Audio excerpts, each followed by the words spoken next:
Salam semua para tetua, jumpa lagi bersama Mimin, di channel Alurmu. Semoga para pendengar Alurmu selalu senantiasa dinaungi kebahagiaan, kesehatan, serta rejeki yang cukup. Oke, Mimin langsung lanjut ceritanya. Selamat mendengarkan, dan hidupkan imajinasi para tetua. Cerita pun dimulai. Kita akan tiba di 100 Miles City segera. Dan setelah itu aku akan membawa kalian semua ke penginapan Yuhe untuk menikmati makanan lezat di sana. Melihat betapa bahagianya King Yi, King Sui menyimpulkan bahwa Yuhe harus menjadi salah satu penginapan kelas atas kota 100 Miles. Segera, mereka dapat melihat tembok kota besar kota 100 Miles yang membentang di depan mata mereka. Ketika kereta kuda berhenti di pintu masuk kota, tembok kota setinggi 15 meter, dan tebal sekitar 30 meter. King Sui berseru heran ketika dia menentukan ketangguhan dinding. Semua dinding diukir dari lempengan besar batu lasurite, dan setiap lempengan memiliki berat setidaknya beberapa ribu jin. Namun, apa yang benar-benar membuat King Sui kagum adalah dia tidak dapat menemukan celah ketika dia memeriksa tembok kota. Sungguh, ini adalah keterampilan dari seorang arsitek master dan master konstruktor. Tersembunyi di kedalaman dalam benaknya, ada juga informasi mengenai seni dan keterampilan arsitek dan konstruksi. Hanya saja dia belum membuka kuncinya. Bukan hanya tembok kota yang kokoh dan tinggi, gerbang logam hitam yang besar itu juga terlihat sangat tebal dan berat, memancarkan sedikit penindasan. Gerbang baja itu akan membutuhkan kekuatan setidaknya 20 manusia untuk membukanya. King Yi menambahkan penjelasan ketika dia melihat King Sui memandang gerbang. Di kedua sisi pintu masuk ada 30 penjaga berdiri dengan tegak. Mereka mengenakan seragam penjaga militer kuning, memegang pedang tajam di tangan mereka. Ada 2 penjaga yang bertanggung jawab untuk memeriksa barang-barang dari orang-orang yang masuk dan keluar kota. Dan setiap pengunjung yang ingin masuk harus membayar 1 koin tembaga. Bagi mereka yang mengendarai kereta kuda, mereka harus membayar 2 kali lipat, sementara pedagang harus membayar hingga 4 kali lipat dari harganya. Sangat cepat, sekarang adalah giliran kereta klan King untuk membayar biaya masuk. King Sui sangat terkejut, kedua penjaga hanya melambaikan tangan saat kereta mereka maju tanpa membayar. "Ibu, mengapa kereta kita tidak dikenakan biaya masuk?" tanya King Sui. King Yi tersenyum ringan dan menjawab, "Meskipun kita bukan berasal dari klan yang sangat kuat, kita masih memiliki sedikit ketenaran dan prestasi di sini di kota 100 Miles. Mereka harus memberi klan kita wajah, karena kakekmu berada di puncak Hautian Realm, dan juga paman keduamu yang baru saja menembus tingkat 10 dari komandan bela diri."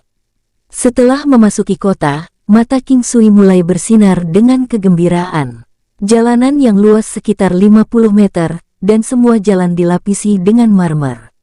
Itu sangat luas sehingga King Sui tidak bisa melihat ujung jalan dengan sekali lirikan. Memikirkan bahwa 100 Miles City bisa sejahtera sejauh ini, hanya dengan membangun tembok kota, dan juga jalan-jalan marmer perlu mengeluarkan banyak kekayaan dan tenaga. Toko-toko dan penginapan di jalan-jalan semua terlihat sangat makmur. Toko-toko pedagang berserakan di kedua sisi jalan ketika kerumunan menimbulkan suasana yang ramai. Jalanan sangat luas, selain kereta kuda, ada juga binatang buas yang terlihat eksotis menarik gerobak pedagang. Pemandangan menakjubkan ke segala arah membuat King Sui terpesona. Dia memusatkan perhatiannya kemana-mana, seolah-olah tidak ingin mengedipkan matanya. Secara acak, dia memusatkan perhatiannya pada binatang aneh yang menarik kereta. Wah, pria besar itu, binatang apa itu? Bagaimana dia bisa begitu besar? King Sui menunjuk ke binatang berwarna merah yang sangat besar. Itu adalah banteng api. Jangan tertipu oleh ukurannya yang besar, karena sebenarnya memiliki kepribadian yang lembut. Meskipun kecepatannya hanya bisa dianggap rata-rata, kekuatan dan tingkat ketahanannya luar biasa, jadi lembu jantan itu biasanya menjadi pilihan kebanyakan orang ketika memilih binatang buas, jawab King Yi menjelaskan sambil tersenyum ketika dia melihat keingintahuan King Sui. Kereta kuda klan King terus melaju sampai mereka tiba di depan bangunan-bangunan yang lebih mewah dari bangunan yang sebelumnya.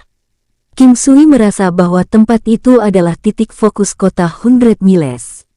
Ada lebih banyak orang, tempat tinggal dan toko jika dibandingkan dengan jalan sebelumnya. Tentu saja, mereka mengikuti tata letak yang sama. Pejalan kaki harus berjalan dekat ke kedua sisi jalan sementara jalur tengah adalah untuk kereta kuda, atau mereka yang menunggang kuda, atau menunggangi binatang buas. Kereta berhenti di depan sebuah bangunan besar.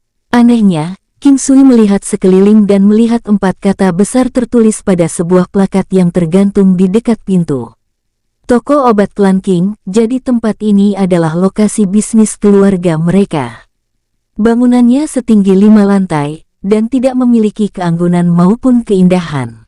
Saat melihatnya, seseorang hanya bisa merasakan perasaan suram dan membosankan yang terpancar darinya. Mari kita masuk dan melihatnya, karena ini akan menjadi tempat tinggal kita selama kita di sini, ucap King Yi. King Sui, King San dan King Si mengikuti King Yi ke sebuah gedung di dekatnya. Saat mereka masuk, mata King Sui mulai berbinar. Sungguh bidang yang luas, panjang dan lebarnya setidaknya 100 meter atau lebih. Untuk berpikir bahwa klan King kita cukup kaya untuk memiliki sebidang tanah yang begitu besar di kota 100 Miles, tampaknya kita memang memiliki beberapa status di sini. Berseberangan dengan toko klan King, ada taman dengan panjang dan lebarnya sekitar 200 meter, yang dikelilingi oleh tembok batu yang rendah. King Sui berjalan-jalan ke taman dan menemukan bahwa itu adalah tempat yang digunakan untuk menanam tanaman obat. Setelah menemukan bahwa ada sejumlah besar herbal yang ditanam di tempat itu, senyum lebar muncul di wajahnya. Apa yang membuatnya sangat bersemangat adalah ada banyak jenis herbal yang mereka tanam. Taman yang dimiliki oleh klan King ini disebut 100 Medicine Garden. King Sui memperhatikan ketika dia melihat nama taman yang tertulis di dekat pintu masuk. Pada awalnya, King Sui berencana untuk membeli beberapa bibit herbal, dan sepertinya sekarang tidak perlu membelinya, karena dia sudah menemukan berbagai bibit tanaman obat di kebun klan King-nya sendiri. Senyum di wajahnya semakin lebar. Sepertinya sebidang tanah di kerajaannya Valet Jade Immortal tidak akan lagi begitu kosong. Ada 2 pemuda yang saat ini sibuk bekerja di dalam 100 Medicinal Garden.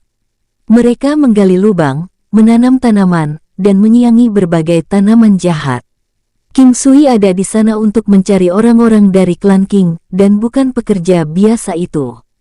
Baru sekarang dia menyadari bahwa ada sejumlah kecil anggota King Clan yang bekerja dengan King Yi mengenai bisnis obat ini.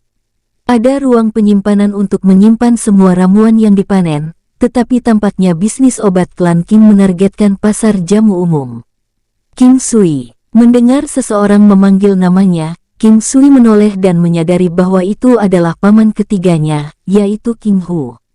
Paman ketiga, tempat ini sangat bagus. Itu jauh lebih makmur dibandingkan dengan desa King kita. King Sui tertawa ketika dia berjalan menuju paman ketiganya.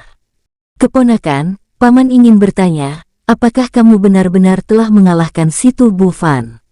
Paman ketiga, dari siapa paman mendengarnya? Dengan perkiraan King Sui, pamannya yang ketiga seharusnya tidak tahu tentang masalah ini. Masalah ini sudah diketahui oleh klan yang lebih besar yang berada di kota 100 Miles. Jadi, banyak dari para jenius dari generasi muda yang sangat penasaran ingin melawanmu, jawab paman ketiga. King Sui tertawa ringan. Apakah paman mempercayainya? King Sui tertawa bertanya. King Sui tahu bahwa pamannya yang ketiga bahkan lebih bodoh daripada King Xin. Karakternya dapat dengan tepat dijelaskan dengan satu kata, sangat jujur. Paman tidak tahu apakah paman harus percaya atau tidak. Namun, setelah beberapa hari yang lalu, secara tidak sengaja paman mendengar sekelompok tuan muda kaya yang dengan marah memarahi Situ Bufan. Mereka memanggil Situ Bufan dengan sebutan kepala babi yang telah kehilangan semua wajah dan kebanggaan di kota 100 Miles. Paman tidak punya pilihan selain percaya bahwa itu nyata, ucap paman ketiga. King Hu telah mengamati King Sui. Ada sesuatu yang berbeda dengan King Sui, tapi dia tidak bisa menjelaskan apa itu. Sepertinya keponakannya yang pendiam dan sederhana ini tiba-tiba sangat berbeda, penuh dengan kepercayaan diri. Hehe, hanya karena keponakanmu ini memiliki kekuatan yang lebih kasar, jadi aku tanpa sengaja menghancurkan kepala babi itu sampai pingsan, ucap King Sui santai. Mulut King Hu sedikit berkedut, tetapi dia tidak mengatakan apa-apa saat senyum cerah muncul di wajahnya.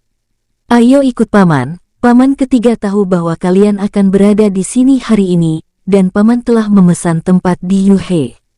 Mari kita pergi ke sana dan menikmati makanan yang nikmat untuk makan siang hari ini, ucapnya. Hanya ada 3 hingga 5 anggota King Clan yang bekerja di toko obat King Clan. Sisanya semuanya adalah tenaga kerja, hampir semuanya pergi istirahat karena perayaan tahun baru. Biasanya, dari klan King hanya ada King Hu dan istrinya, serta King Yi. Sekarang, ada total 6 orang. Selain 3 lainnya dari generasi yang lebih tua, ada juga King Sui, King San dan King Si. King Si adalah putra King Hu, dan sekarang King Hu dan istrinya melihat bahwa putra mereka telah tiba di 100 Miles City. Mereka tidak tahu apakah mereka harus bahagia atau sedih. Datang ke 100 Miles City untuk membantu dalam bisnis klan, berarti bakatnya dalam kultivasi terbatas. Penginapan Yuhe terletak tidak jauh dari toko obat klan King. Karena itu, mereka berenam memutuskan untuk berjalan kaki. Ini sangat sesuai dengan niat King Sui, karena selain dia ingin melihat semua hal menarik yang dipajang di jalanan, dia juga ingin mengambil kesempatan untuk mengamati wanita cantik dari kota 100 Miles juga. Dalam perjalanan mereka ke Yuhe, hahaha, King Sui benar-benar telah tumbuh dewasa sekarang. Lihatlah dia diam-diam mengamati wanita-wanita cantik, ucap istri King Hu, yaitu Yuan Ying tanpa sadar tersenyum ketika dia melihat King Sui memalingkan kepalanya ke arah seorang wanita yang kaya. Bibi, hal-hal indah ada untuk dilihat. Aku hanya seorang pemuda yang mencari keindahan yang sedap dipandang. King Sui menjawab, dengan sikap yang tampaknya benar sendiri. Oh, kau, bocah kecil ini benar-benar menarik. Berpikir bahwa dia bisa beralasan untuk melihat gadis-gadis cantik. Memutar kepalanya ke arah suara itu, King Sui menemukan seorang wanita muda sedang menatapnya. Tubuhnya penuh, namun tidak terlalu besar, kakinya panjang, sementara pinggangnya yang ramping, lentur dan anggun. Lehernya sangat seksi, dan selera busananya rapi dan elegan. Dia memiliki tatapan mata hitam yang menawan, hidung mirip giok dan mulut kecil yang dihiasi dengan bibir merah sedikit melengkung ke atas. Anak kecil, aku ingin tahu, apakah diriku ini memiliki kualifikasi untuk membuatmu berfantasi, ucap wanita muda itu menggoda King Sui. Oh, nona cantik, tentu saja Anda layak mendapatkan perhatian dari saya. Tolong izinkan saya memanjakan mata saya pada Anda untuk selamanya, bahkan setelah lautan mengering dan bebatuan hancur, saya masih ingin menatap wajah Anda yang mempesona. Kecantikan Anda mirip dengan karya seni, pemandangan yang sangat indah.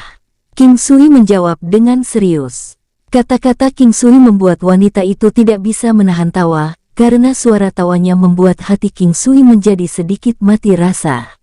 Sangat enak didengar. Nona Yu, ini anakku King Sui, tolong jangan dengarkan omong kosongnya. Putraku ini penuh dengan logika bengkok. King Yi dengan senang hati memperkenalkan putranya. King Yi tampaknya sangat akrab dengan wanita muda yang menarik minat King Sui. Ah, jadi itu King legendaris Sui, aku mendengar bahwa jenius dari klan situ dikalahkan olehmu. Kerja yang sangat bagus. Wanita muda cantik yang bermarga Yu itu tertawa terbahak-bahak saat mengedipkan matanya. Hanya menatapnya membuat King Sui merasa sedikit mabuk. King Sui tidak berharap kemenangannya dari situ Bu Fan menyebar begitu cepat, bahkan wanita muda ini tahu tentang itu. Yu Hein, wanita ini juga bermarga Yu, mungkinkah penginapan ini miliknya? Gumam King Sui, ayo silahkan. Kamar yang dipesan sudah disiapkan dan menunggu kedatangan Anda. Wanita muda itu tersenyum saat dia memimpin King Yi dan Yuan Ying ke depan. Setelah beberapa saat, King Sui memiringkan kepalanya dan menyadari bahwa mereka telah tiba di Yuhe penginapan. Bangunan ini bahkan lebih tinggi dari toko obat King Klan mereka, dan sebaliknya, itu menunjukkan rasa boros, sesuai dengan fakta bahwa itu adalah salah satu penginapan terbaik di kota. Di puncak bangunan itu sebuah spanduk yang berkibar-kibar seperti naga dan burung phoenix menari di angin, dengan tulisan penginapan Yuhe. Selain megah dan mengesankan, bangunan itu juga dirancang dengan cermat dan praktis. Meskipun cuaca di luar dingin, interior penginapan Yuhe dirancang dengan jembatan di atas air yang mengalir, penuh keindahan dan dipenuhi dengan aroma bunga. Suhu dikontrol untuk membuat para tamu merasa sangat nyaman. Rasanya seperti ada di musim semi saja. Setiap detail kecil diperhatikan. Apapun yang menyangkut kenyamanan dan kemudahan pelanggan semuanya direncanakan sepenuhnya. Misalnya, bahkan para pelayan adalah wanita-wanita cantik yang berkualitas tinggi, tetapi tentu saja karena tempat ini tidak berada di distrik lampu merah seperti rumah bordil, semuanya sederhana dan layak. Dari sini, orang bisa melihat bahwa hanya makan di Yuhe bukanlah sesuatu yang bisa dilakukan oleh rakyat jelata yang menghuni kota 100 miles. Hanya mereka dengan status tertentu atau keluarga kaya yang mampu membelinya. Meskipun harganya selangit, tampaknya tidak ada penghalang karena Yuhe biasanya dipadati pengunjung. Kursi-kursi terbaik jelas ada di bagian paling atas. Dengan sangat cepat, mereka naik ke lantai atas Yuhe dan memasuki ruangan dengan jendela-jendela yang menghadap ke jalan.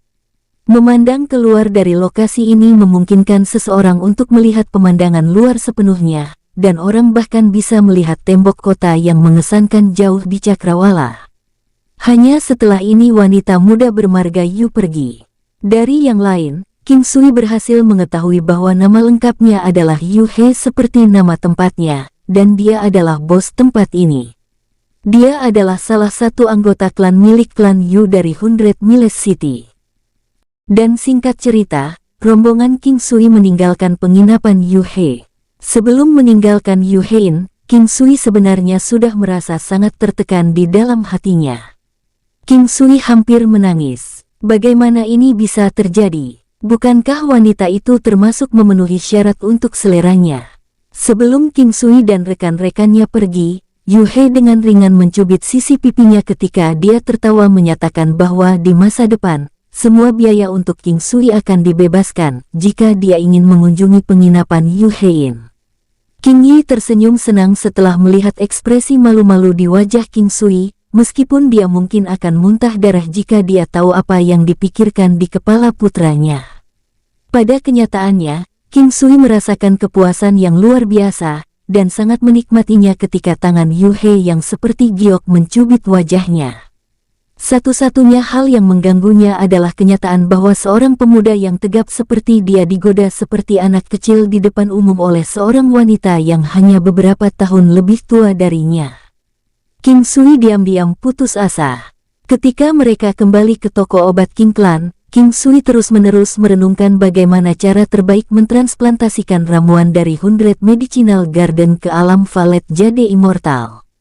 Semakin awal dia bisa mentransfer mereka semakin baik, setelah semua penundaan 1 hari sebenarnya berarti buang-buang 100 hari. Oleh karena itu, King Sui sangat ingin mengunjungi Taman 100 Obat untuk mentransplantasikan ramuan obat ke ranah spasialnya. Ibu, saya ingin mengunjungi Taman Obat 100. Apakah Anda tahu berapa banyak varietas herbal spiritual yang berbeda di sana? Sekitar 1.200 jenis yang berbeda. Jangan meremehkan fakta bahwa ramuan ini semua kelas umum, permintaan untuk mereka di pasar sangat besar. King Yi menjawab langsung, tampaknya sangat akrab dengan bisnis obat. Jamu di 100 Medicinal Garden, kapan mereka dianggap telah matang? Setelah dewasa, apa langkah yang perlu diambil setelahnya? Bagaimana cara kita memanennya? King Sui, melihat betapa familiarnya King Yi, melanjutkan pertanyaannya. Ada banyak jenis herbal yang berbeda, sehingga metode untuk menanam dan memanen, serta waktu yang dibutuhkan untuk tumbuh-tumbuhan semua berbeda. Rata-rata, periode untuk tumbuh-tumbuhan akan matang biasanya berkisar antara 10 bulan hingga 2 tahun. Untuk beberapa ramuan tidak ada perbedaan dalam efek. Ramuan tidak masalah jika kita memanennya setahun setelah mereka matang atau 20 tahun kemudian. Beberapa tumbuhan, bahkan setelah panen, kita hanya perlu mengolahnya seperti biasa, dan setelah jangka waktu tertentu, kita bisa memanen herbal lagi. Contohnya adalah daun dari tanaman teh. Kita hanya perlu mencabut daun sebelum mengeringkannya, dan siap digunakan sebagai obat. Sebagian besar ramuan lain, setelah mereka matang kita akan dapat menggunakan bibit yang dihasilkan untuk menanam kembali ramuan itu. Setelah menyelesaikan penjelasannya, Qing Yi melirik King Sui dengan curiga. Dia bertanya-tanya mengapa King Sui mengajukan pertanyaan mendalam seperti itu. Hehe, hanya pemikiran acak. King Sui mengacak-acak rambutnya sambil dengan malu-malu tersenyum menanggapi. Ibu, di masa depan, serahkan saja semua manajemen taman obat 100 kepadaku. Dengan cara ini, aku akan dapat meningkatkan pengetahuanku. King Sui menggosok tangannya dengan gembira. Aku dapat menyetujui permintaanmu. Sejujurnya, tidak banyak yang bisa kamu kelola di sini di 100 Medicinal Garden. Selain menabur dan memanen herbal, tugasnya termasuk mendirikan toko di jalan-jalan kota, dan mengantarkan ramuan kita ke rumah lelang. Qing Yi menjelaskan secara singkat hal-hal penting untuk diperhatikan oleh King Sui. Pada sore hari, King Sui menghabiskan seluruh waktunya di Taman 100 Obat. Ada banyak ramuan yang dibudidayakan di sini. Beberapa tanaman herbal yang ditabur memiliki ketinggian setinggi manusia, sementara yang lain hanya setinggi 1 jari. Rempah-rempah tampak seolah-olah ditanam tanpa perencanaan yang rinci, karena setiap baris tumbuhan herbal dengan ketinggian yang berbeda menghiasi sebidang tanah. Namun, dalam penanaman yang tampaknya tidak terkoordinasi ini, ada rasa keindahan. Tampaknya pengetahuan yang diperoleh dari membaca 3 buku medis sebelumnya menjadikan dirinya berguna sekarang. Berdasarkan efek dari masing-masing ramuan, dan waktu yang mereka butuhkan untuk menjadi dewasa, King Sui memindahkan sebagian ramuan yang menurutnya berguna ke dalam ruang spesialnya. Yang mengejutkannya, King Sui bahkan menemukan beberapa ramuan spiritual langka seperti teratai salju, ginseng, dan linzi yang dibudidayakan di dalam Taman 100 Obat. King Sui berjalan lebih dekat ke arah tanaman ramuan langka itu berumur sekitar 2-3 tahunan. Dengan diam-diam, dia melirik ke sekelilingnya. King Sui melakukan yang terbaik dan memindahkan sebagian kecil ke dalam ruang spasialnya. Sepanjang sore, untuk menutupi gerakannya, King Sui hanya akan memilih 3-5 batang ramuan terbaik yang dapat ditemukan di 100 Medicinal Garden untuk ditransfer ke ranah spasialnya. Setelah sepanjang sore kerja keras, tanah di alam Valet Jade Immortal tidak lagi gundul seperti sebelumnya. King Sui tidak ingin menanam terlalu banyak ramuan apapun. Keinginannya adalah untuk mengisi semua ruang di dalam dunia spasial dengan berbagai macam tumbuhan. Namun, ini jelas mustahil dicapai dalam jangka pendek. Aku harus pergi ke gudang penyimpanan, pikir King Sui. Dia ingin melihat apakah ada ramuan yang dia lewatkan. Gudang penyimpanan terletak di dekat pintu masuk ke 100 Medical Garden.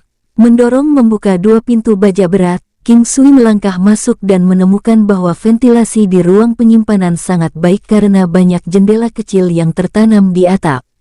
Ada banyak meja di ruang penyimpanan, dan diletakkan di sana banyak keranjang dan karung yang tertutup rapat.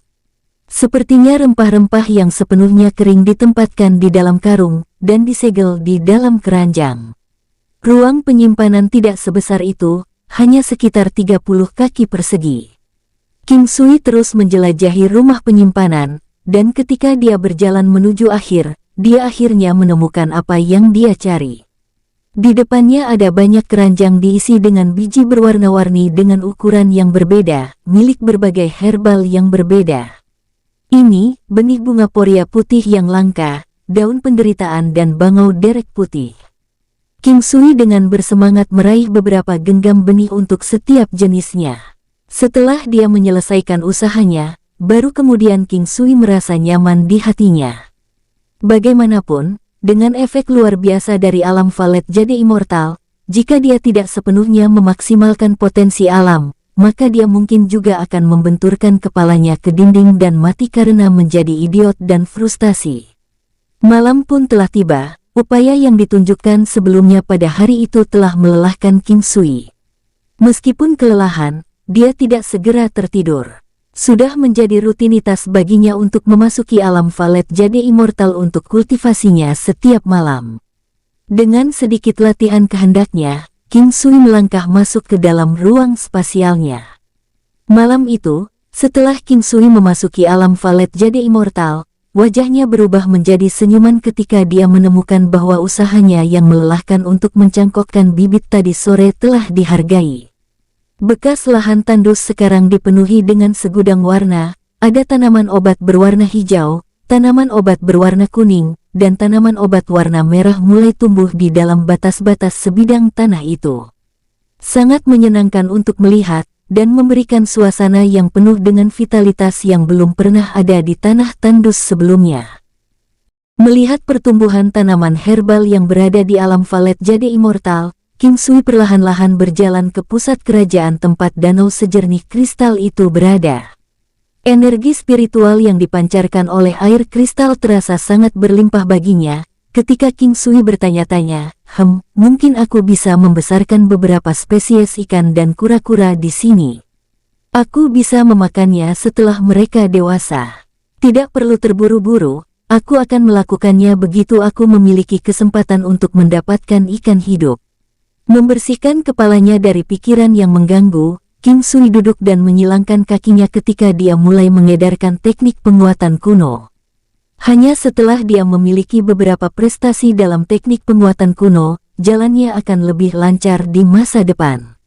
1 siklus sirkulasi, 2 siklus sirkulasi, waktu berlalu dan ketika King Sui bertemu penghalang pada siklus ke-48, dia mengumpulkan semua energinya, sambil menahan serangan balik, mencoba mendorong melewati penghalang dengan semua kekuatannya. Hasil akhirnya adalah kegagalan.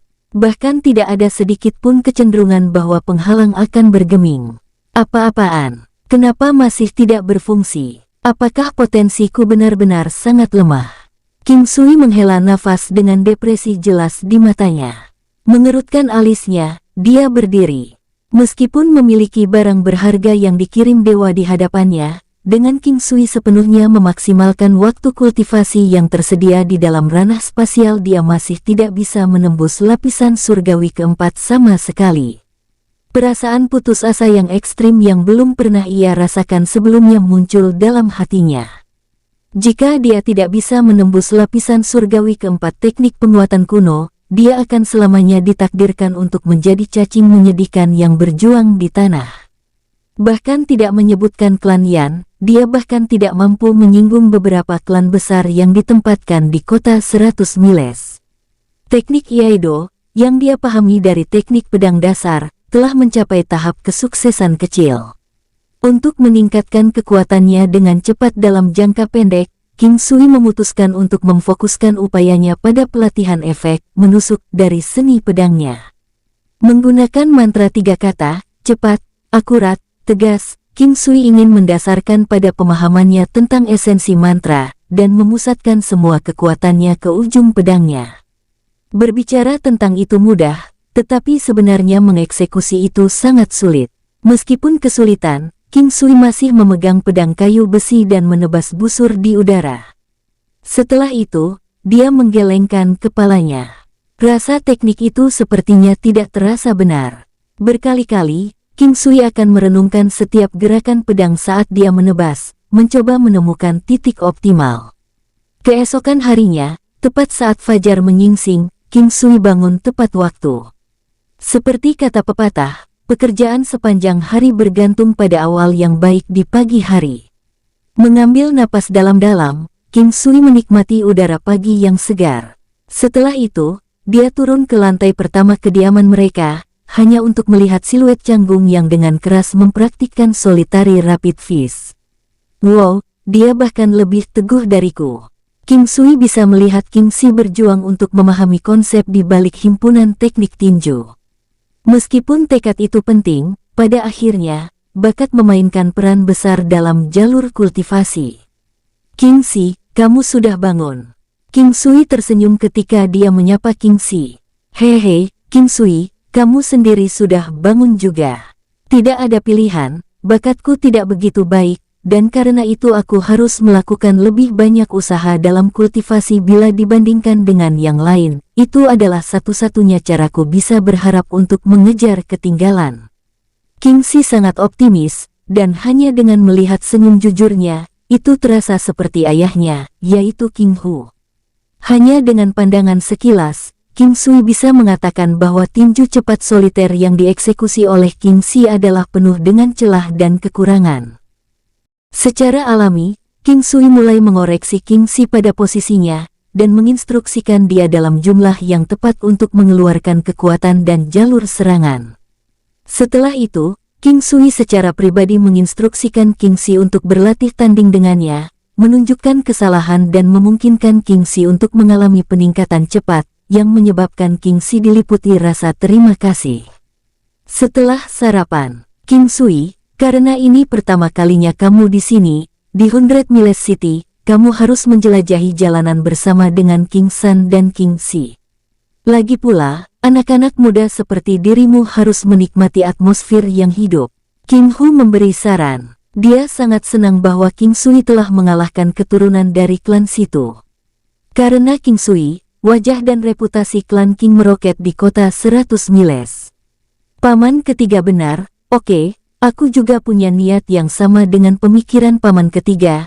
Setelah semua tempat ini jauh lebih besar daripada desa King, aku yakin jalan-jalan akan dipenuhi dengan banyak kegembiraan, King Sui menjawab dengan tersenyum ringan. Setelah itu, 3 anak muda berjalan keluar dari toko obat King Clan.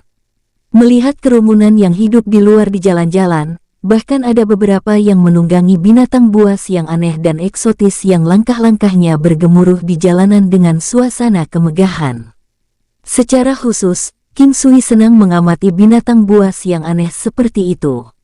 Dia tahu bahwa profesi penjinak binatang ada di dunia ini, dan suatu saat dia akan mempelajarinya. Toko-toko jalanan di kedua sisi jalan memiliki semua jenis barang aneh dan menarik yang dipajang. Sebelum King Sui dan yang lainnya pergi, King Yi telah menyerahkan uang kertas 100 tael perak kepadanya.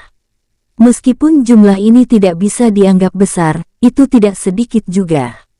Lagi pula, sebagai perbandingan, pengeluaran jumlah ini cukup untuk 6 anggota King Clan untuk menikmati makanan di Yuhein.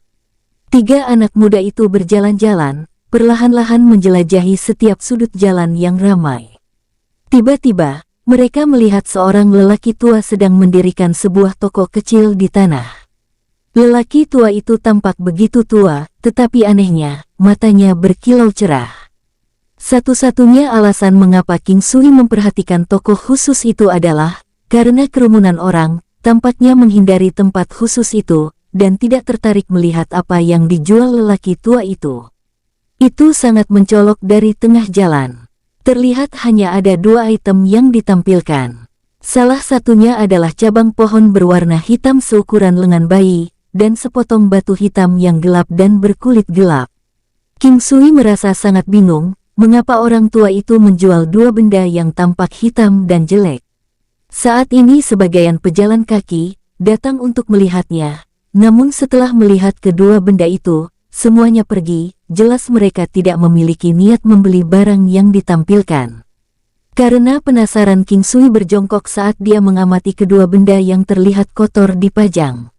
Orang tua, apa 2 benda ini? Bisakah aku tahu harganya? Mata cerah lelaki tua itu memandang King Sui dengan seksama.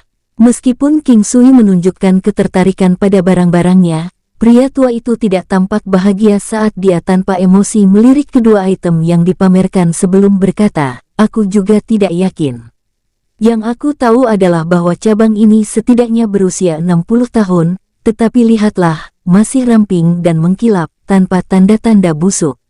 Adapun zat ini mirip dengan batu, aku hanya tahu bahwa itu sangat sulit, bahkan pandai besi tidak mampu memperbaikinya. Jantung King Sui berdetak kencang, apakah dia menemukan harta karun? Namun, dia segera membuang pikiran itu, bagaimana mungkin harta bisa begitu mudah ditemukan? Tetap saja, batu itu sangat tangguh, dan King Sui tertarik untuk membelinya. Orang tua, bisakah aku memeriksa dua barang ini? King Sui ingin menguji apakah benda seperti batu itu sama tangguh seperti apa yang dikatakan orang tua itu. Nak, periksalah dengan waktu yang kamu perlukan. Pria tua itu dengan acuh tak acuh menjawab. King Sui pertama kali mengambil benda seperti cabang kayu yang tampak kotor, dan pada saat yang sama dia bersentuhan dengan benda itu, dia bisa merasakan kekuatan kehidupan yang luar biasa mengalir di dalamnya. Lebih tepatnya, King Sui bisa merasakan banyak energi spiritual yang dipancarkan dari benda yang seperti cabang pohon berwarna hitam ini. Ini sangat mirip dengan energi spiritual yang dipancarkan oleh danau kristal di Realm of the Valet Jade Immortal, gumam King Sui dalam hati. Tanpa ragu, King Sui bisa menyimpulkan bahwa cabang itu memang harta, hanya saja dia tidak yakin apa tepatnya itu. Selanjutnya, King Sui memegang zat seperti batu hitam dan berkarat di telapak tangannya. Diam-diam, tanpa siapapun yang memperhatikan, King Sui menggunakan kekuatannya untuk memindainya. Seketika batu itu langsung memberikan tekanan saat dia mencoba menghancurkannya. Orang harus tahu bahwa jika itu adalah besi atau baja normal, setelah tingkat tekanan itu diterapkan oleh King Sui, bentuk benda itu pasti akan terdistorsi. Namun, tidak ada perubahan pada sepotong zat seperti batu hitam itu. King Sui menatapnya, dia terasa seperti disambar petir. Sebuah pikiran melayang di benaknya, tetapi itu hanyalah tebakan saja. Mungkinkah ini Iron Essence?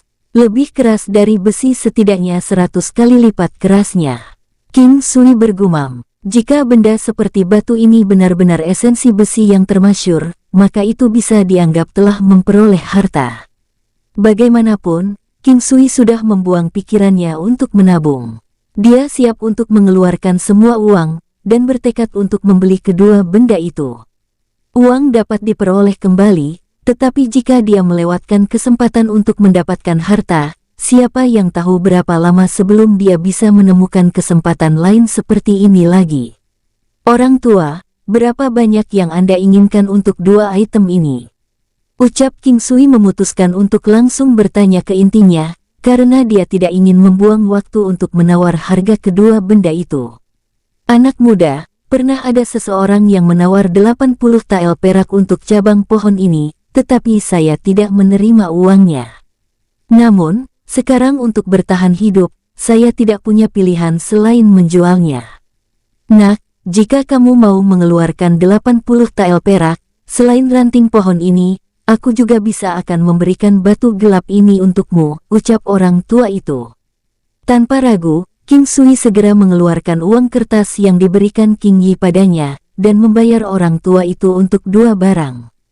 Setelah mendapatkan barang-barang itu, dia segera menyimpannya di dalam ruang spasialnya, menggosok tangannya dengan gembira. Di kios lain di dekatnya, dia melihat King San dan King Si masih menawar harga barang antik lainnya.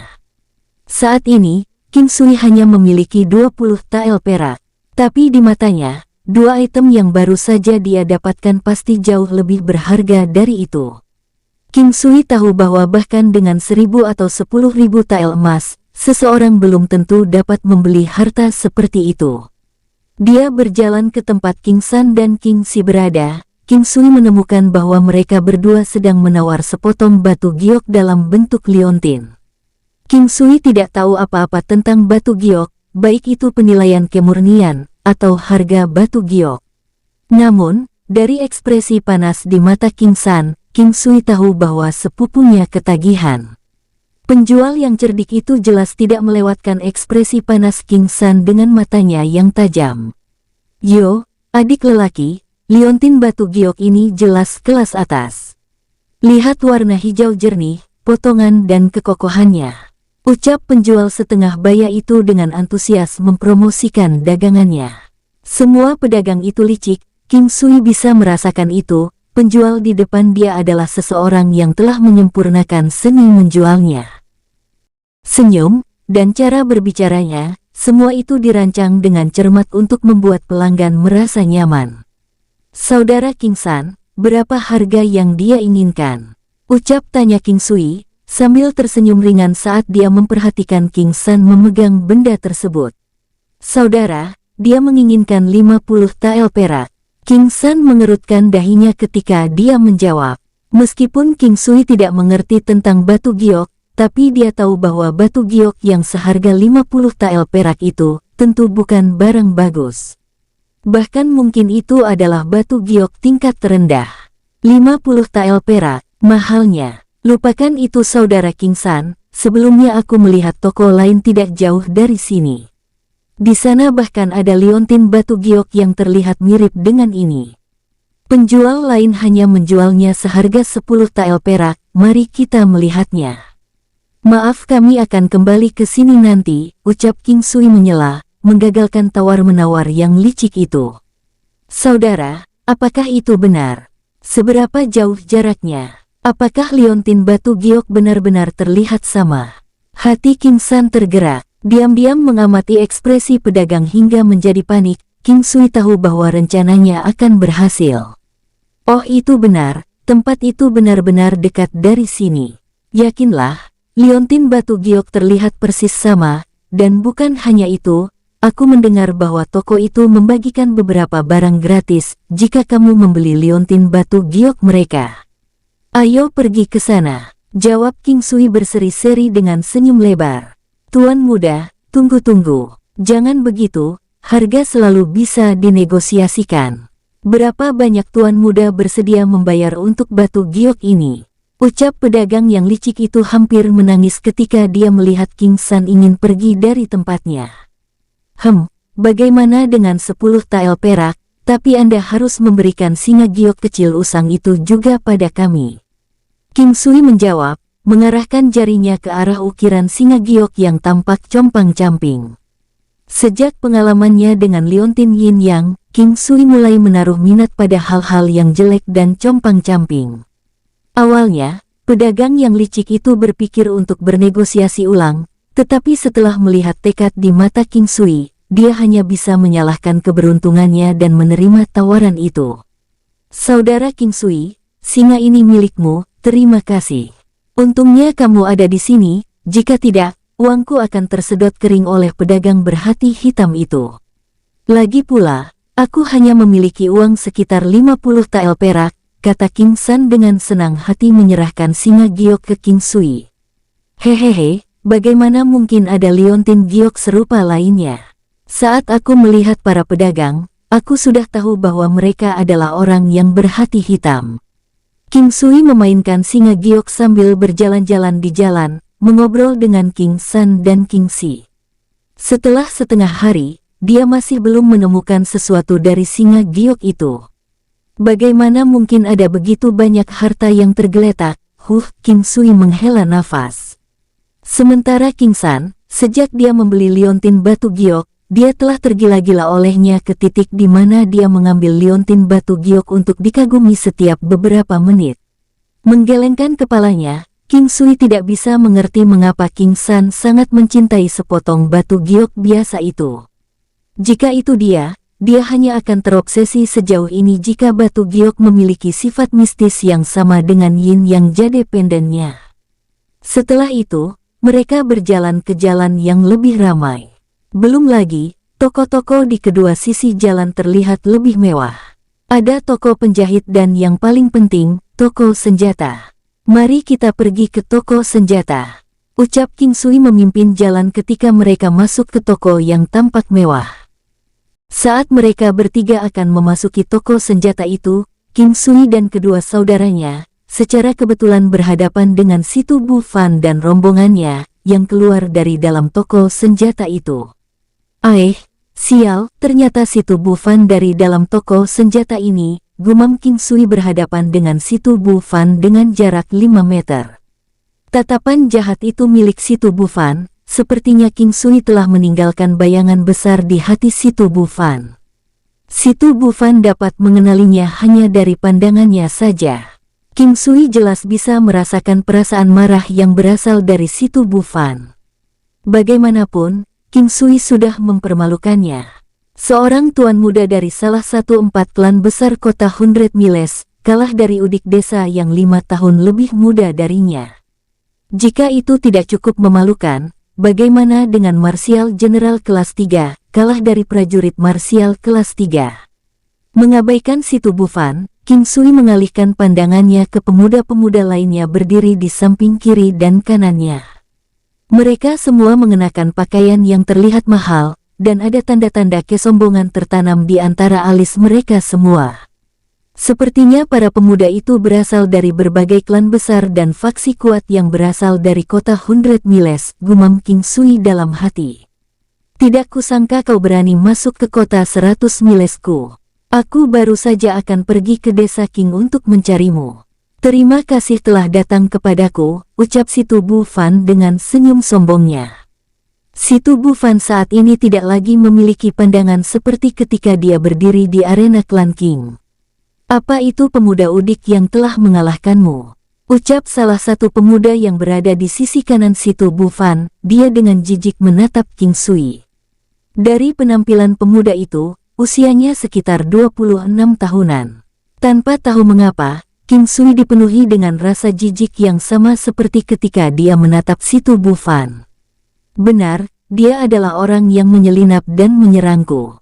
Aku tidak pernah mengira dia bisa melukaiku. Situ Bufan berseru penuh kebencian, memutarbalikkan kata-katanya untuk mempertahankan martabatnya. Mendengar perkataan Situ Bufan, King Sui melongo. Ini adalah pertama kalinya dia melihat seseorang yang merupakan aktor yang lebih baik darinya. Setelah kata-kata itu diucapkan, tidak hanya King Sui, King Si dan King San juga merasa menggelikan dan mulai tertawa terbahak-bahak. Setelah tertawa, King Si dengan jijik menjawab, apa yang kau katakan? Menyelinap menyerangmu. Untuk berpikir kau memiliki keberanian untuk mengatakan omong kosong seperti itu. Hari itu, saudaraku King Sui dengan murah hati memberimu 3 gerakan. Untuk berpikir bahwa jenderal marsial yang dihormati bahkan tidak bisa mengalahkan martial warrior dengan keunggulan 3 langkah. Tidak hanya itu, sebagai martial general, kau bahkan tidak tahan dengan satu serangannya, kau muntah darah dan bahkan tidak sadarkan diri. Dasar kau pembual besar, wajahmu bahkan lebih tebal daripada pantat keledai. Suara King Si terdengar lantang. Leluconmu sangat mentah, hanya sesuatu yang aku tambahkan untuk membumbui sandiwaramu, hahaha, ucap King Sui lalu tertawa terbahak-bahak. King Sui tidak pernah menyangka bahwa King Si juga mampu menggunakan serangan psikologis. Ark, bajingan, aku akan membunuhmu, teriak Situ Bufan dengan seluruh tubuh bergetar, karena nyaris tidak menahan amarahnya. Dia berteriak marah sambil menatap King Sui dengan mata merah, mirip dengan seekor sapi jantan yang mengamuk. Menatap tatapan gila di mata Situ Bufan, King Sui tahu bahwa wajah bahkan lebih penting daripada kehidupan bagi orang-orang seperti Situ Bufan. Apa kau ingin menantangku? Apakah kau layak? Apa kalian semua ingin menantangku? Hari ini aku sangat sibuk, aku tidak ada banyak waktu untuk kalian semua, jadi putuskan saja salah satu dari kalian jika ingin menantangku. Jawab King Sui dengan nada dingin. Sejak awal, mengenai sekelompok pemuda itu, saat King Sui melihat mereka, dia sudah tidak memiliki kesan yang baik. Meskipun dia bisa melihat bahwa tingkat kultivasi mereka relatif kuat untuk usia mereka, King Sui tahu bahwa mereka kuat karena efek konsumsi obat spiritual. Melihat ekspresi arogan di wajah mereka, orang bisa melihat bahwa sekelompok pemuda itu kurang lebih berusia 26 tahunan yang tidak akan pernah menghormati siapapun. Mereka berpikir bahwa dengan sedikit kekuatan mereka adalah eksistensi tertinggi di kota 100 miles ini. King Sui hanya bisa merasa jijik kepada orang-orang seperti mereka. Bajingan udik kau, sialan kau, teriak Situ Bufan. Dia sangat marah dengan kata-kata King Sui, tidak pernah dia mengalami penghinaan sebesar itu. Ayo hadapi aku, apakah kau takut padaku? Ucap Situ Bufan. Kali ini, Situ Bufan menghunuskan pedangnya, dan mengarahkan ujungnya ke King Sui saat dia mengucapkan kembali tantangan itu. King Sui mengerutkan alisnya, menurut aturan pertempuran di dunia 9 benua, hanya ada dua pilihan ketika seseorang mengarahkan pedangnya dan mengeluarkan tantangan. Pertama, Anda menerima tantangannya, hidup dan mati akan diputuskan oleh pemenang. Kedua, Anda menyerah. Awalnya, King Sui tidak ingin menjadi pusat perhatian setelah dia tiba di 100 Miles City. Terlepas dari kenyataan bahwa dia lebih kuat dari rekan-rekan generasinya, tetapi dia bukan idiot atau katak di sumur yang mirip dengan 6 pemuda yang saat ini mengelilinginya. King Sui terperangkap di antara batu dan tempat yang keras. Jika dia kalah, dia akan mengalami penghinaan tanpa akhir. Jika dia menang, dia akan menghadapi tantangan tanpa akhir. Jika dia mengalahkan semua generasi muda di kota 100 Miles, tidak ada jaminan bahwa para tetua dari 4 klan besar tidak akan memburunya. Benar-benar sakit kepala, menyerah. Itu tidak akan mungkin King Sui lakukan. Baiklah, karena kau memaksaku, aku akan menuruti keinginanmu. Tunggu aku di luar, aku akan keluar setelah membeli senjata, ucap King Sui. King Sui tahu bahwa berdasarkan kepribadian sekelompok tuan muda yang kaya, semakin mereka dikasih hati, maka mereka akan memanjat kepala. Menghadapi tipe orang seperti mereka, cara terbaik untuk memotong kesombongan mereka adalah dengan menunjukkan kekuatan pada mereka. Bocah ini tampaknya cukup percaya diri, apa kamu yakin bisa menanganinya?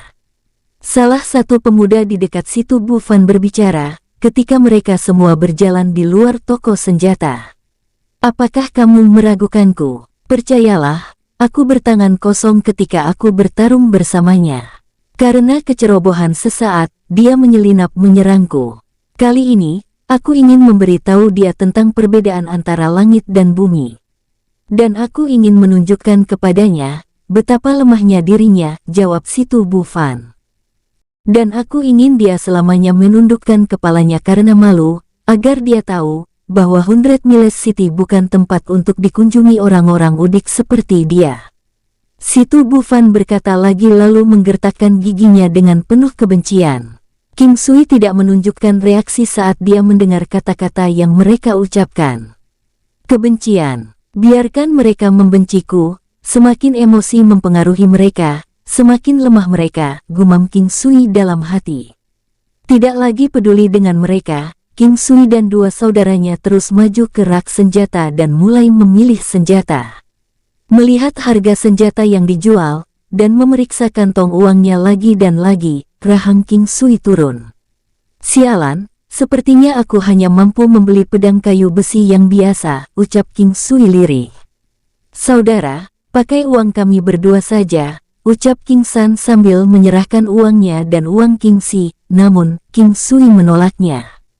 Tidak perlu saudara, lagian harga pedang terlalu mahal, dan uang kalian juga tidak cukup, jawab King Sui menolak uang mereka berdua. Lalu bagaimana solusi saudara, tanya King Si khawatir.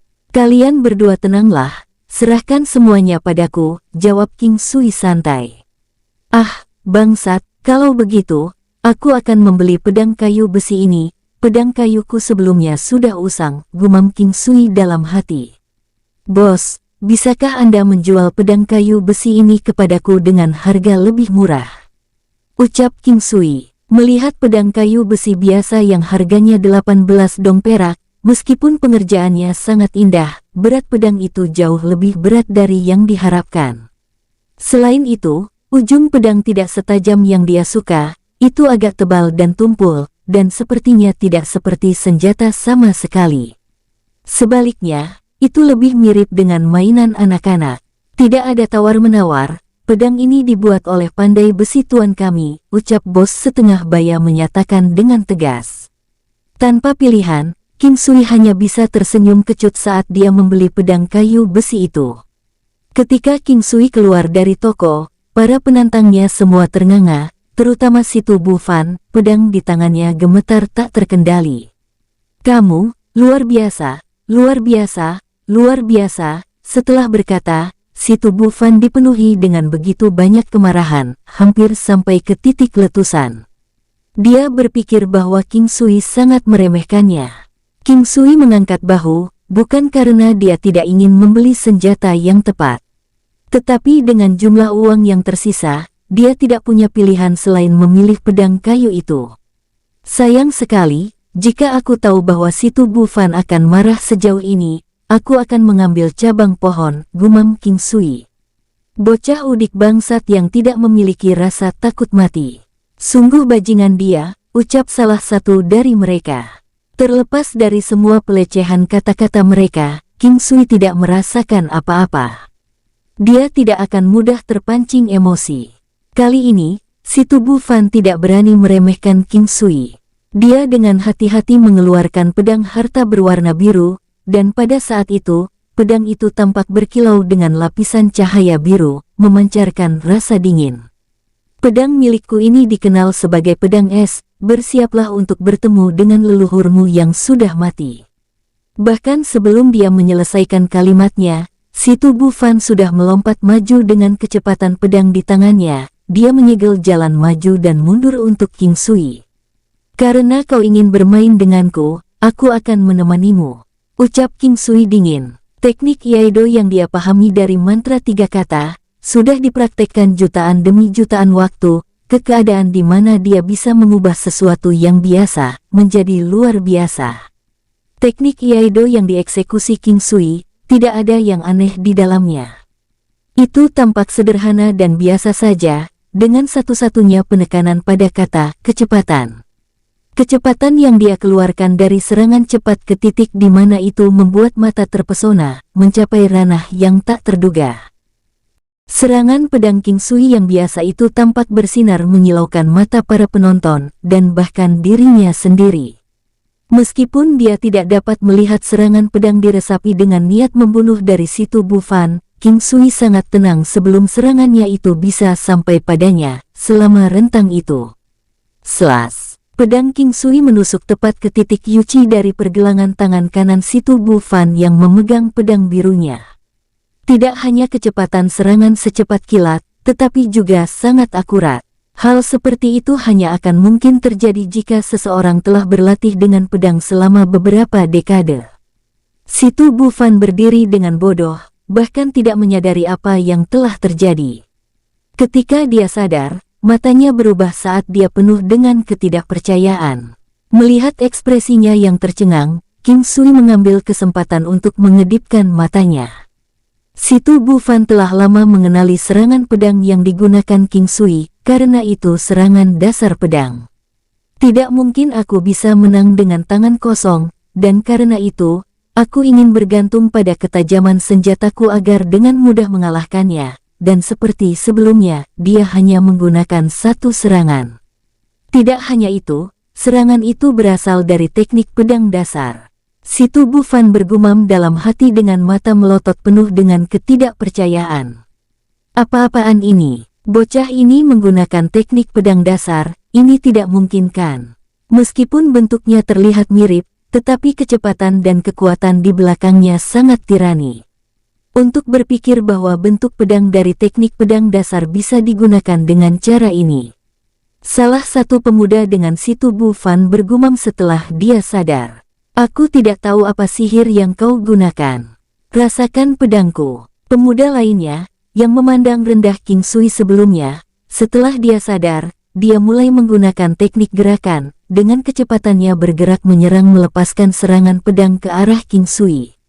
Slas! King Sui sangat tenang menganalisis serangan pedang lawannya saat ini. Dari permukaan, pedang itu tampak ganas dan kekuatannya tak tertandingi, tampaknya bergegas ke arahnya. Namun, dari cara lawannya melangkah, dan sudut serangannya, serta perubahan arah di matanya, King Sui tahu bahwa serangan pedang yang dilepaskan adalah tipuan, serangan yang sebenarnya masih belum terlihat. Berpura-pura mengabaikan itu, King Sui memutuskan untuk secara jelas menampilkan beberapa celah untuk memancing pengguna pedang. Dia telah lama menemukan bahwa pemuda sombong itu merusak pemandangan kekalahan si Tu Bufan. Berdiri di sana tanpa bergerak, seperti yang diharapkan King Sui, dalam bayang-bayang tikaman pertama, adalah tikaman lain dengan kekuatan dan kecepatan yang bahkan lebih besar. Serangan pedang ilusi. Pemuda itu berteriak, tepat ketika pedang itu berjarak sekitar 3 inci dari tubuh King Sui dengan kecepatannya mengeksekusi langkah hantu, menghindar ke kiri, dan dengan membalikkan pergelangan tangannya, King Sui memutar pedang kayu ulin di tangannya, menyebabkan ujung pedang tumpul itu untuk menghadap ke tanah. Menggunakan sisi datar dari tubuh pedang, dia tanpa ampun membanting tubuh pedang yang tebal tepat di arah lawannya dengan kecepatan yang menakjubkan. Buak! Pemuda sombong itu langsung pingsan saat dia terkena serangan King Sui, menargetkan kepalanya. Itu akan semudah membalikkan telapak tangannya jika King Sui menginginkan hidupnya.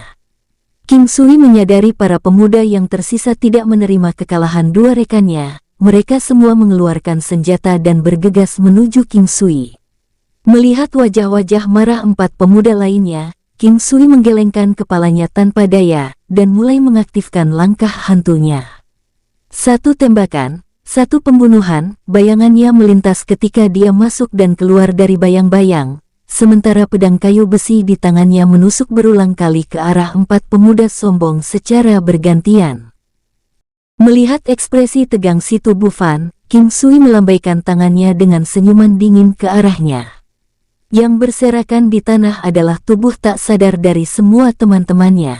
Rasa pahit muncul di hati si tubuh Fan. Kelompok teman-temannya itu, terutama si Zhong Yao dari klan Si, telah menembus ke kelas 5 dari kerajaan umum marsial. Berpikir kembali ketika dia kalah dari King Sui di klan King, dan setelah dia kembali ke kota 100 miles, si Zhong Yao adalah orang yang paling keras dan telah memarahi si tubuh Fan sampai dia memaki otak anjing, bahkan dia memanggilnya kepala babi, dan nama-nama terdengar jahat lainnya, membuat wajahnya terbuang dari kota 100 miles. Untuk berpikir bahwa sekarang, udik desa yang sama itu benar-benar mengalahkan si Zhong Yao. Bukankah kekalahannya bahkan lebih memalukan dari dirinya? Ini hanya sifat manusia. Ketika hanya ada satu orang yang dikalahkan, orang itu pasti akan merasa bahwa dia tidak berguna. Namun, ketika di antara kelompok itu, jika seseorang dengan tingkat kultivasi yang lebih kuat darinya telah hilang, maka itu tidak lagi memalukan. Itu adalah kebenaran bahwa orang yang berdiri di depannya lebih kuat dari mereka. Pada saat ini, keributan menyebabkan banyak orang di jalan untuk melihat pandangan mereka kepadanya. Tanpa keinginan untuk dilihat seperti binatang yang dikurung di kebun binatang, King Sui memberi isyarat kepada King Si dan King San untuk bersiap meninggalkan daerah itu. Namun, begitu dia menoleh, rasa kebas memenuhi hatinya. Apakah dia berhalusinasi? Wajah sedingin es dari orang yang selalu diimpikannya ada di sana di depannya. Si King Zuang mengenakan rok lipit merah menyala, karena matanya yang dingin dipenuhi dengan kerumitan. Dia berdiri diam tanpa berkata apa-apa, dan hanya menatapnya diam-diam. King Sui sekarang merasakan detak jantungnya semakin cepat. Orang yang selalu diinginkannya berdiri tepat di depannya menatapnya. Terlepas dari pengalamannya, dari dua kehidupan yang pernah dia jalani, dia pada dasarnya masih perjaka dan tidak memiliki banyak pengalaman tentang wanita. Meskipun dia telah banyak mendapatkan teori kencan, bagaimana itu bisa dibandingkan dengan kenyataan? Saat ini, dia hanya bisa berkata pada dirinya sendiri untuk tidak gugup saat dia menyapa si King Zuang. Hai, apa kabar? Apakah kamu ingat aku? Aku adalah orang yang mengganggu kuda bara Anda, pada hari itu, ketika Anda mengunjungi desa King. King Sui mencoba untuk tetap tenang, ketika dia dengan buru-buru memaksakan senyum ke wajahnya untuk menutupi rasa canggung di mana dia tergagap. Wajah dingin si King Zuang sedikit meleleh saat bibir merahnya yang seksi sedikit mengejang menjadi senyuman ringan. Senyum itu mirip dengan sinar matahari yang memberi kehidupan di musim dingin yang dingin di musim dingin, dan angin bahagia yang bertiup melewati Anda selama musim panas yang terik di musim panas. King Sui menemukan bahwa dia lupa kata-kata yang dia siapkan ketika dia kehilangan dirinya dalam senyumnya. Ikuti aku. Suara dingin dan manis si King Zuang melayang sebelum dia berbalik lalu melangkahkan kakinya. Perasaan yang sangat rumit bercampur dengan kepahitan dan depresi muncul di hati si tubuh Fan. Si King Zuang adalah seorang wanita yang telah bertunangan dengannya sejak mereka masih bayi, dan dia bahkan tidak pernah meliriknya. King Sui memulai, Tetapi dengan cepat wanita cantik itu menanggapi. Dengan senyum lebar di wajahnya, King Sui melambaikan tangan ke arah King Si dan King San. Senyum di wajahnya adalah sesuatu yang semua orang tahu tentang senyum seseorang yang sedang jatuh cinta. Setelah mereka berdua pergi, King Sui dengan cepat mengejar si King Zuang. Setelah King Sui mendengar dua kata yang diucapkan dengan dingin oleh si King Zuang, dia segera datang untuk menarik perhatian. Meskipun dia tidak suka wanita yang sok dan sombong, tapi baginya, ini adalah kepribadian sejati si King Zuang. Bersambung, sampai ketemu di episode selanjutnya. Semoga kalian semua selalu terhibur, dan terima kasih.